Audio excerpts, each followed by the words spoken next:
Hello everyone. Today I am going to discuss a famous poem, namely Tonight I Can Write. This poem has been written by Pablo Neruda, who is famous for his love poems. He is a Chilean poet. He is also much quoted Latin American poet. Pablo Neruda belongs to the generation of 1927 poets, a group of Spanish poets. He won the heart of people by virtue of his poems. He is specifically famous to the young generation of readers who are infected by the love fever. Pablo Neruda published his early poems in the 1920s in the student magazine Claridad at the Santiago University. His famous anthology is named 20 Love Poems and a Song of Despair. The present poem has been taken from this anthology. This is supposed to be a love poem. Pablo Neruda is a controversial poet. Many negative comments have been directed against this man, but by the magic of his poetry, he has won the heart of young generation of readers. He got much popularity during his lifetime, and at present he is translated in many languages of the world.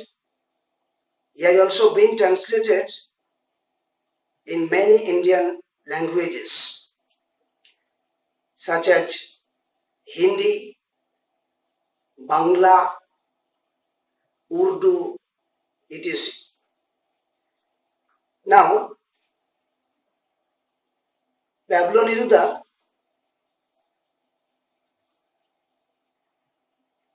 uses the night imagery and nature imagery in his poems, and his poems have lyrical essence.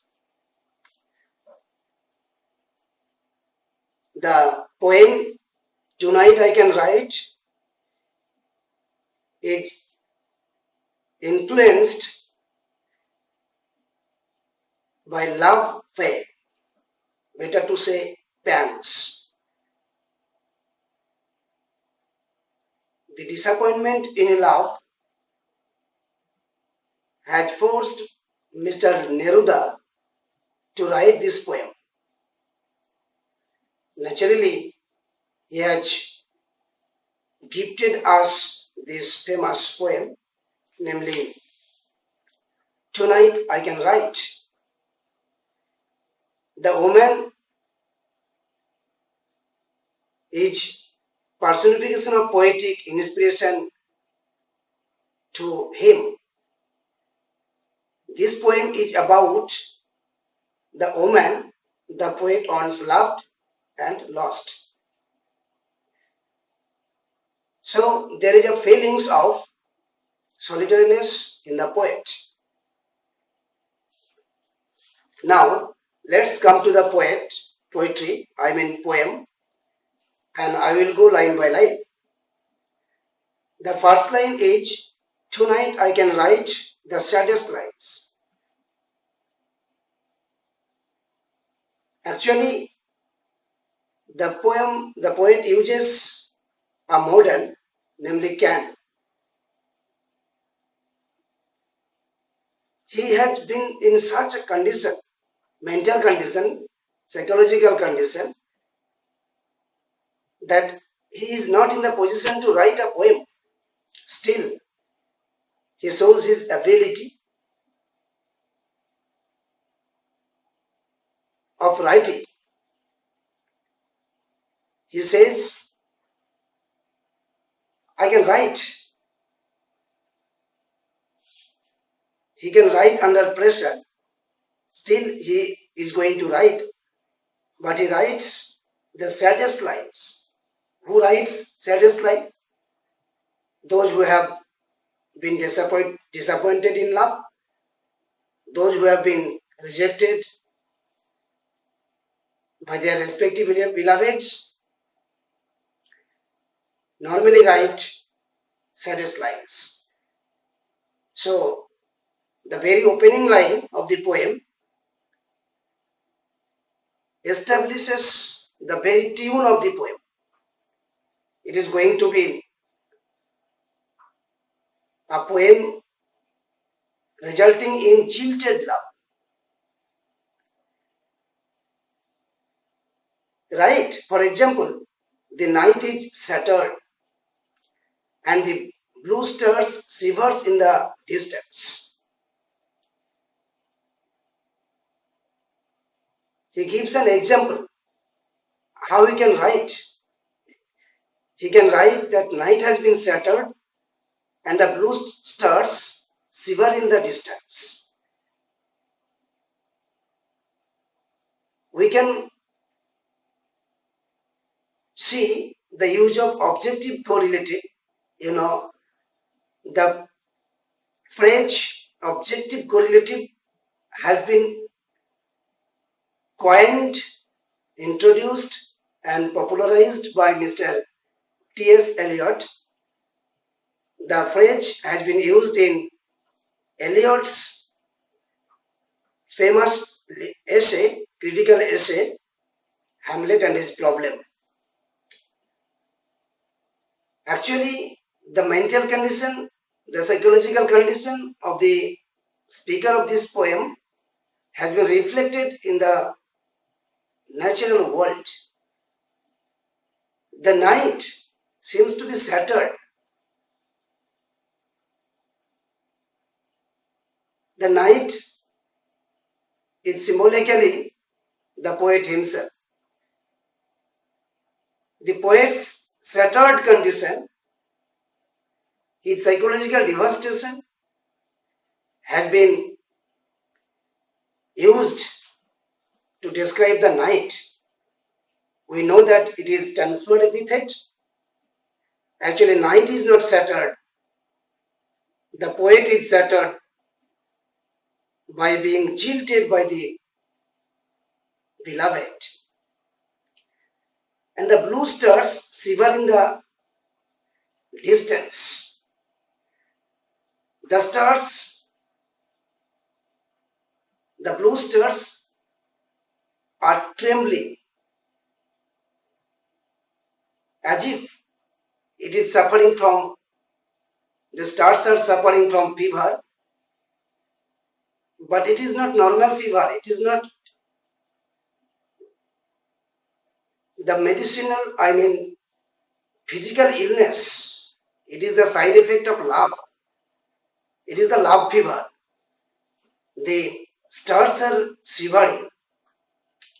The night wind revolves in the sky and sings. The wind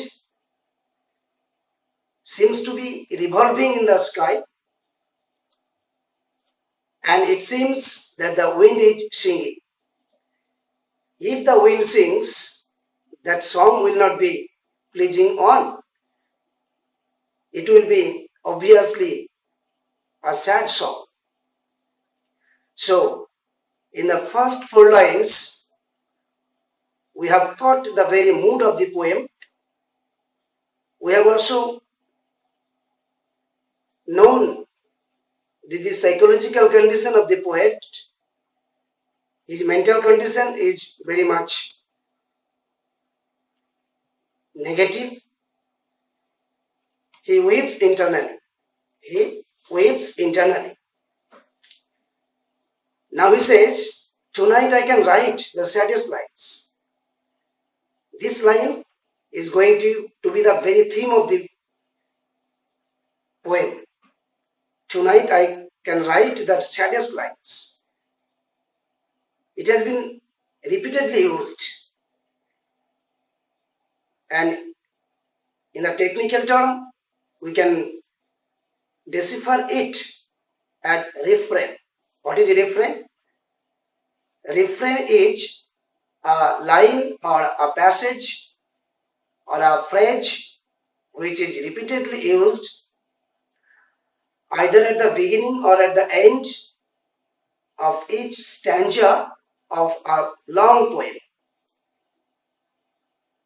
The refrain is used for the sake of emphasis and also for the purpose of having musical or lyrical effect. We know that this line has been repeatedly used and it has been used as an emphasis. The main focus of the poet is writing the saddest lines. I love her and sometimes she loved me too.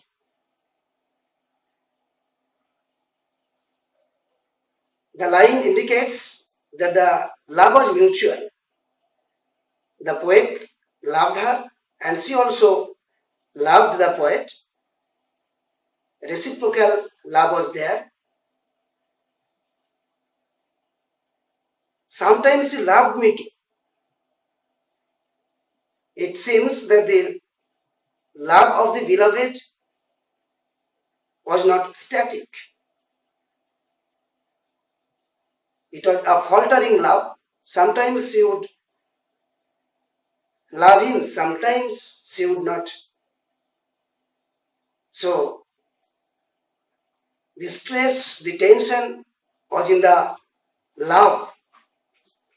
This very line signalizes the fact. Through nights like this on, I held her in my arms. I kissed her again and again under the endless sky. Look at the setting.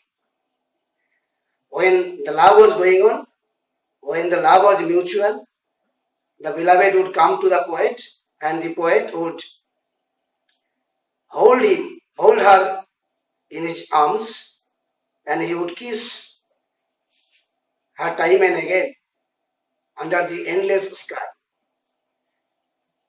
It's a romantic setting. It's memory which must not fade away. And these words finger at the sensual aspect of the poem. Sensual aspect of the poem. The poet painfully remembers those heydays, the days of his lovemaking. At present, he is pining. He is weeping. He is internally weeping because he has lost the sweetheart. She loved me sometimes and loved her too. How could one not have loved her great steel eyes? Normally the lovers are very frantic in describing the body parts of the beloved, body parts of the sweethearts, and the normal focus goes on the eyes, the beautiful eyes. Look at the compulsion. The poet says that such a lady with eyes, beautiful eyes, must be the object of love. So naturally, the poet was forced to love her. Better to say, he could not but love her. could not help loving her. So he remembers these scenes or episodes.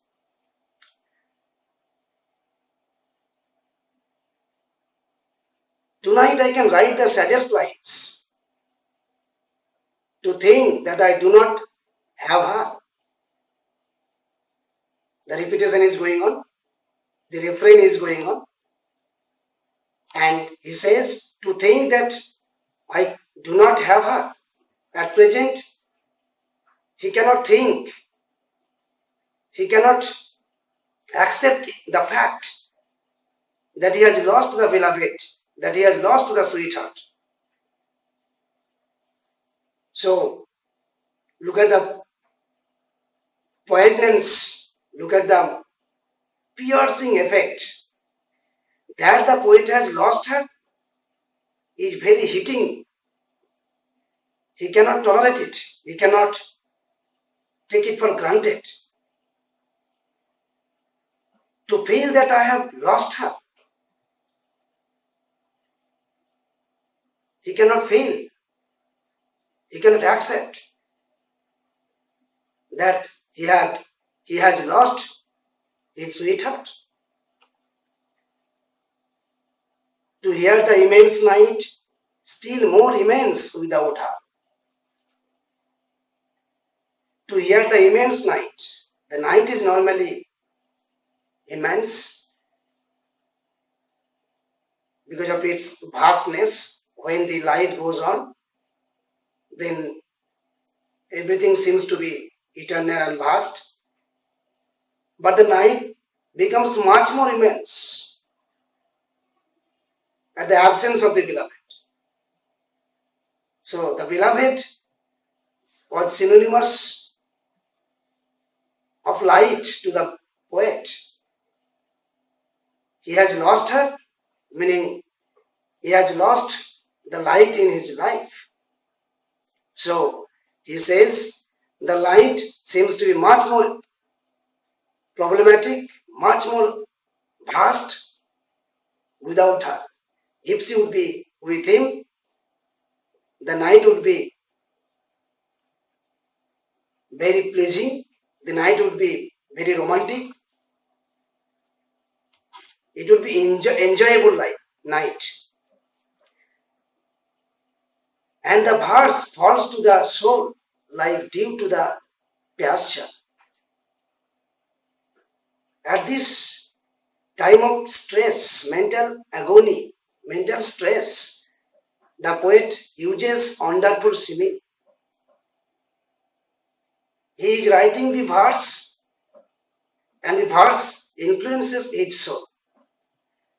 The verse falls on his soul and this is compared to the natural scene of dew falling on the pasture. As dew falls on the pasture and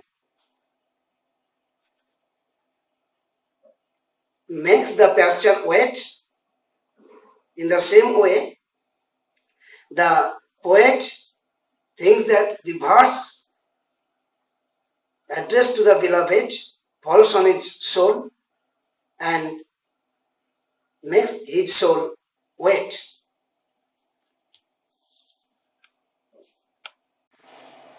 Now the poet says, what does it matter that my love could not keep her? The night is shattered and she is not with me. He abuses his love. He thinks that there was some hidden want in his love. That's why his love could not keep her. His love could not detain her. He laments. Look at the elegiac aspect. Elegy. The poet is lamenting in the way Ramchandra lamented to Lakshman losing Sita. In the same way, the poet is lamenting by losing his beloved. What does it matter that my love could not keep her?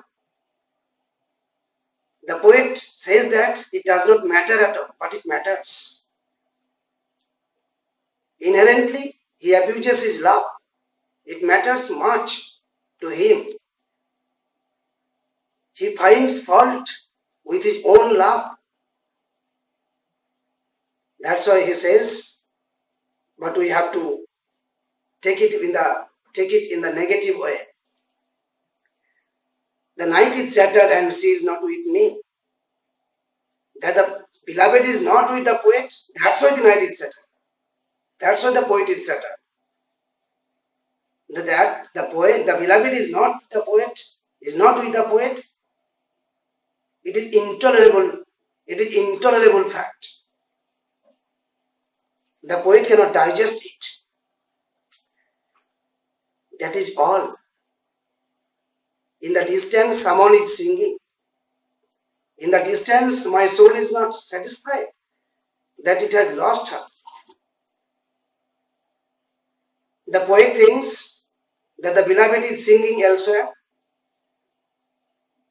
The beloved is with somebody else and she is singing. He can hear the song of the beloved. It may not be the fact, but it is the madness. It is the craziness of it is the craze of the lover. In Wordsworth's poem, we have seen the strange fits of passion very often comes to the lover. This happens here. My soul is not satisfied that it has lost her. I have already told you. It is most poignant, painful fact that the beloved is not with the poet. My sight searches for her as though to go to her. Look at the pining. Look at the pining of the poet. He is craving for, longing for the beloved. His eyes are always searching his object of love. But the chance has gone. There is no chance that the beloved will come to the limit of his sight. So, his sight is searching everywhere. The poet wants to go to her. My heart looks for her and she is not with me. The poet seems to be obsessed with the painful fact that the beloved is absent. He wants the beloved from the bottom of his heart. It is a matter of heart. The same night, whitening the same trees, we of that time are no longer the same. The poet remembers the past incidents, the past moments of their lovemaking.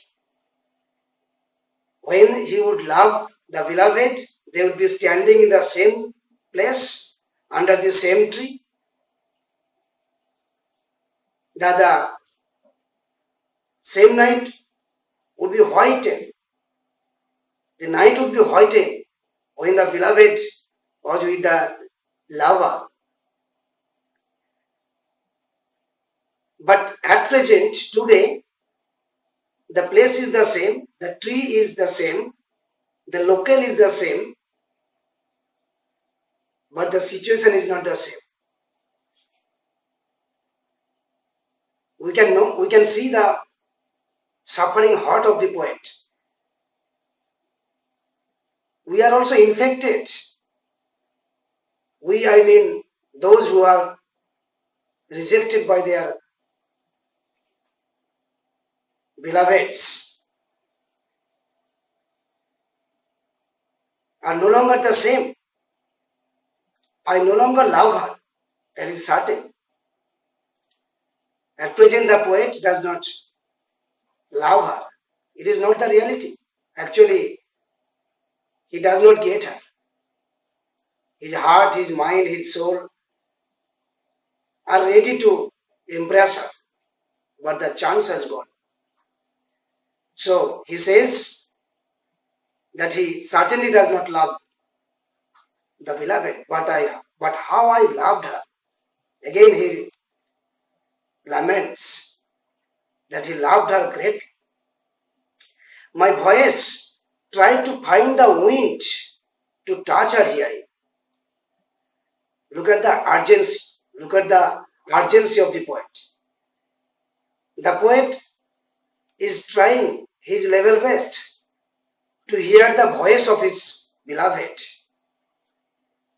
He says, my voice tried to find the wind to touch her hearing. The poet is very much aggressive to hear her. But I have already told you the chance has gone. Another's, it is most unbearable fact. The beloved who was once very close to the poet now belongs to another man. It means she has married other person, other man. She will be another's. The repetition, look at the pain, look at the pangs of the poet. She is another's, like my kisses before. Obviously the poet kissed her and now he visualizes that his beloved most possibly is being kissed by somebody else who has become her sweet husband. Look at the pangs of separation.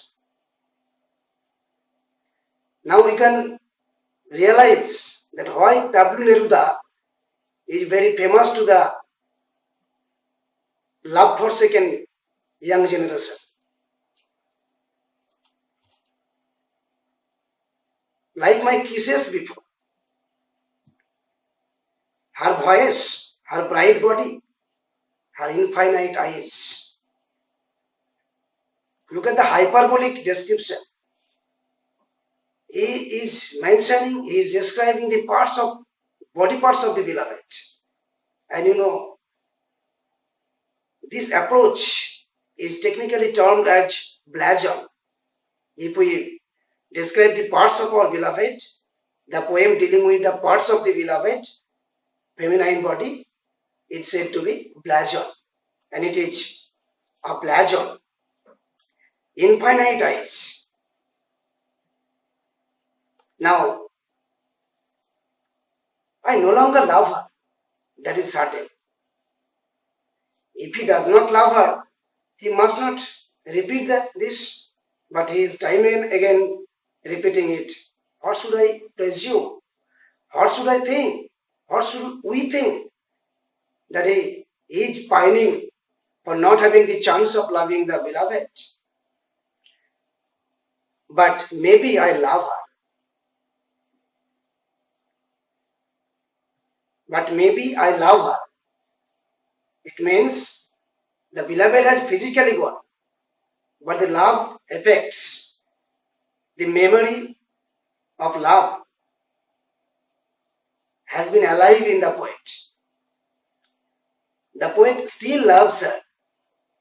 From the bottom of his heart, he cannot but love her.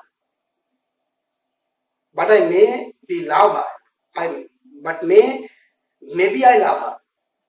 It must not be, it should not be maybe. It must be, must be. It should be, must be. Love is too short, forgetting it so long. It is very devastating line.